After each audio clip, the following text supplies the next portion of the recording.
Mahal, alam mo, ang aga-aga ko magtrabaho noon. Siguro kung tinanggap ako lahat ng mga napasukan ko, yaman ko na siguro ngayon. Maganda siguro yung kasal natin. Tapos, kung noon pa lang, bata pa ako, nasimula na yung trabaho ko. Di sana, maganda na yung buhay natin ngayon. Yung sa construction company. Baka nanghihinayang sila.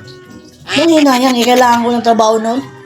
Paano mo sabi ng hinayang? Kailangan ko ng trabaho noon para makaipon. Para gumanda yung buhay sana natin kung nag-umpisa ako sa construction worker tapos tinuloy sa trabaho ngayon. Sana may pera na tayo ngayon. Hindi. Pugi-pugi mo kasi. Ano ba yun?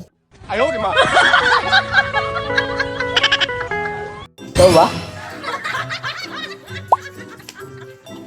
Tama lang siguro dahil hindi nila ako tinanggap talaga. Baka akala nila hindi ako para sa doon, no? Pero kaya naman. Pero okay na yun. Ganun pala yun. Ngayon ko lang na-realize, matagal na ako nag-iisip. Salamat mahal ha. You help me take a realize.